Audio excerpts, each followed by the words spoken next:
غوث پاک کا مقام دیکھیے، امام اہل سنت بیان کر رہے ہیں کہ جو ولی قبل تھے یا بعد ہوئے یا ہوں گے، سب ادب رکھتے ہیں دل میں میرے آقا تیرا، سب ادب رکھتے ہیں دل میں میرے آقا تیرا، تجھ سے اور دہر کے اقطاب سے نسبت کیسی؟ دوسرے ولیوں سے غوث پاک کی تشبیہ دینا یہ مناسب نہیں ہے، کیونکہ غوث پاک دیگر اولیاء غوث تو ہو سکتے ہیں مگر غوث پاک غوث نہیں، غوث اعظم ہے۔ تو غوث پاک سے کسی قطب یا ابدال کو مناسبت یا تشبیہ دینا یہ ممکن نہیں۔ اعلیٰ حضرت فرماتے ہیں تجھ سے اور دہر کے اقطاب سے نسبت کیسی؟ تجھ سے اور دہر کے اقطاب سے نسبت کیسی؟ قطب خود کون ہے، خادم تیرا چیلا تیرا۔ غوث پاک کی بارگاہ میں جو خدمت کرنے والے ہوتے تھے نا، آپ نے ایک واقعہ سنا ہوگا، اس شعر کی میں مختصر تشریح کر دوں۔ سرکار غوث پاک کی بارگاہ میں آپ کا ایک خادم تھا، وہ خادم کا کیا کام تھا؟ مہمانوں کو پانی پلانے کا کام تھا۔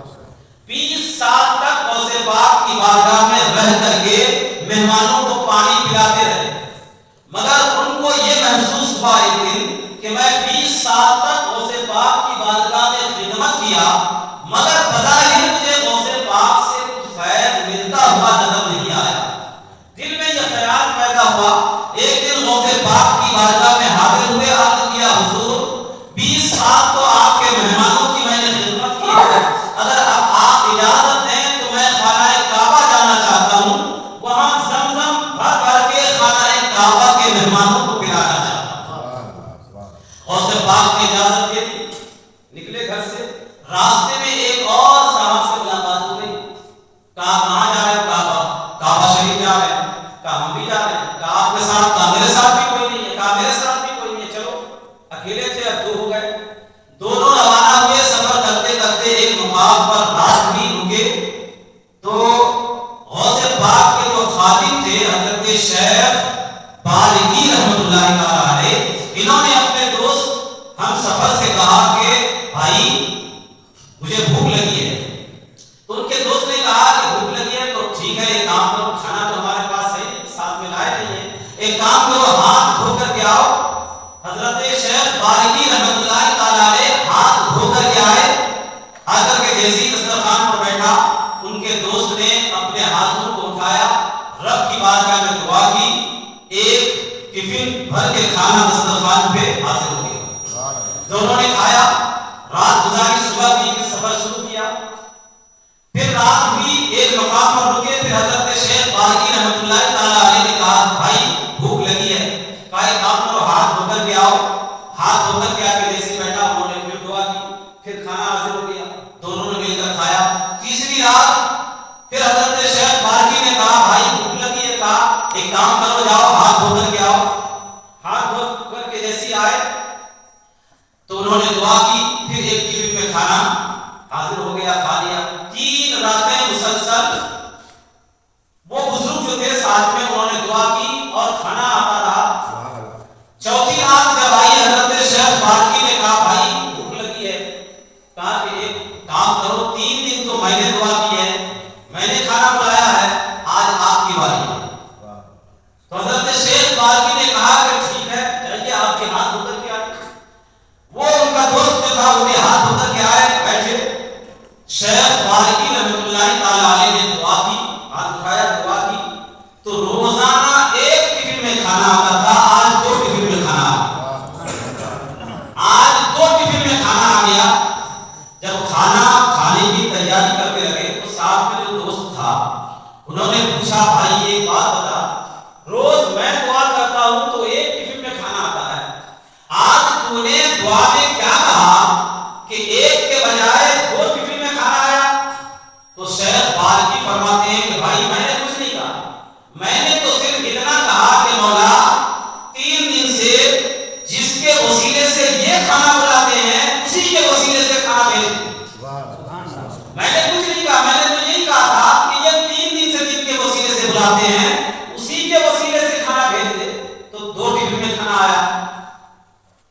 بات ہے جب نوالا اٹھا کر کے وہ حضور منہ میں دینے لگے تو شیخ بارگی نے ان کا ہاتھ پکڑ لیا، کہا بھائی آپ ذرا یہ تو بتاؤ کہ 3 دن سے آپ نے جو کھانا بلایا ہے وہ آپ دعا میں کیا کہتے تھے کہ کھانا آ جاتا تھا؟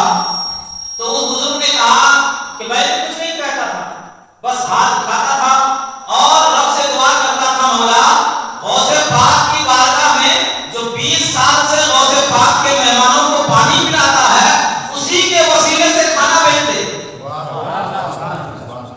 جب انہوں نے یہ کہا تو حضرت شیخ بارگی رحمۃ اللہ تعالیٰ علیہ کے آنکھوں سے آنسو جاری ہو گئے، رونے لگے۔ جب وہ رونے لگے تو وہ بزرگ پوچھنے لگے بھائی رونے کی اس میں کیا بات ہے، رو کیوں رہے ہو؟ کہا بھائی جس کے وسیلے سے آپ نے 3 دن کھانا بلایا ہے وہ کوئی اور نہیں، وہ میں ہی ہوں۔ غوث پاک کی بارگاہ میں مہمانوں کو پانی پلانے والا شخص میں ہی ہوں۔ بھائی تو تو جا اب خانہ کعبہ، میں تو غوث پاک کی بارگاہ میں جا رہا ہوں۔ کہا کیوں؟ کہا کہ سن آج مجھے احساس ہوا ہے کہ غوث پاک کی بارگاہ میں رہ کر کے اللہ نے مجھے وہ مقام عطا کیا ہے کہ اگر میرے وسیلے سے کوئی دعا کر دیتا ہے تو اللہ تعالیٰ اس دعا کو قبول فرماتا ہے، اور قبول ہی نہیں فرماتا بلکہ میرے وسیلے سے اللہ تعالیٰ کھانا بھیج دیتا ہے۔ تو غوث پاک کی بارگاہ میں رہ کر مجھے اللہ نے یہ مقام عطا کیا ہے، تو عبد القادر کو اللہ نے کتنا بڑا مقام عطا کیا ہے۔ تو حضرت شیخ بارگی رحمۃ اللہ تعالیٰ علیہ نے کہا کہ غوث پاک کا کیا مقام ہوگا کہ ان کی بارگاہ میں خدمت کر کے مجھے جب اللہ نے یہ مقام عطا کیا ہے۔ اب آقا حضرت کا شعر سنیے، تجھ سے اور دہر کے اقطاب سے نسبت کیسی، تجھ سے اور دہر کے اقطاب سے نسبت کیسی، قطب خود کون ہے خادم تیرا چہرہ تیرا، قطب خود کون ہے خادم تیرا چہرہ تیرا، اور سارے اقطاب جہاں کرتے ہیں کعبے کا طواف، سارے اقطاب جہاں کرتے ہیں کعبے کا طواف، کعبہ کرتا ہے طواف کرے والا تیرا، کعبہ کرتا ہے طواف کرے والا تیرا۔ حق سرکار غوث پاک رضی اللہ تعالیٰ عنہ کی وہ ذات ہے کہ غوث پاک کا چاہنے والا روئے زمین پر کہیں بھی غوث پاک کو اگر پکارتا ہے تو غوث پاک فرماتے ہیں کہ میں میرے اس مرید میرے اس چاہنے والے کی میں مدد کیا کرتا ہوں۔ اب لوگ یہ عقیدہ ہمیں بتاتے ہیں کہ اللہ کے علاوہ کوئی مددگار نہیں ہے، لوگ یہ عقیدہ رکھتے ہیں۔ کچھ لوگ ہمارے سیدھے سادے سنی مسلمانوں کو بہکانے کی کوشش کرتے ہیں اور یہ عقیدہ پڑھانے کی کوشش کرتے ہیں کہ مددگار تو صرف اللہ ہے، اللہ کے سوا کوئی مدد نہیں کر سکتا، یہ ذہن دیتے ہیں۔ اور قرآن کی آیت میں نے تلاوت کی ہے، پہلے اس کا ترجمہ سنیے۔ اس بات کی سب سے بڑی دلیل قرآن کی یہی آیت کریمہ ہے۔ اللہ تبارک و تعالیٰ فرماتا ہے فَإِنَّ اللَّهَ هُوَ مَوْلَاهُ وَجِبْرِيلُ وَصَالِحُ الْمُؤْمِنِينَ وَالْمَلَائِكَةُ بَعْدَ ذَلِكَ ظَهِيرًا۔ مدد کرنے والی ذات کس کی ہے اللہ تعالیٰ نے ایک ایک کر کے گن کر کے اس میں بتایا ہے۔ اللہ نے کیا فرمایا فَإِنَّ اللَّهَ هُوَ مَوْلَاهُ، مولا کا معنی کیا ہوتا ہے مددگار، مولا کے معنی مددگار۔ اللہ تعالیٰ کیا فرماتا ہے فَإِنَّ اللَّهَ هُوَ مَوْلَاهُ، مددگار اللہ ہے، وَجِبْرِيلُ اور جبریل ہے، وَصَالِحُ الْمُؤْمِنِينَ اور نیک مومن بندے بھی مدد کرتے ہیں۔ قرآن کی آیت کا ایک ایک جملہ میں آپ کو الگ الگ اس کا ترجمہ کر کے بتا رہا ہوں۔ اللہ مددگار، اللہ کی عطا سے حضرت جبریل مددگار، اور اللہ کی عطا سے صالحین یعنی نیک بندے مومن بھی مددگار ہیں۔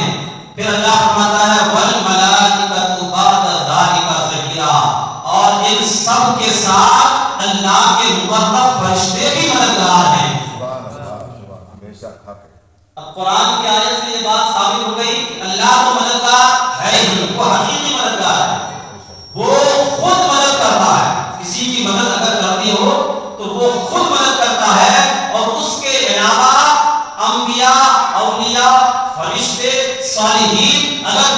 مدد کرتے ہیں تو وہ اللہ کی عطا سے کرتے ہیں. سبحان اللہ. ہم سنیوں کا یہ عقیدہ ہے. ہم یہ نہیں کہتے کہ نبی خود ہی کسی کی مدد کرتے ہیں یا کوئی یا غوث پاک خود ہی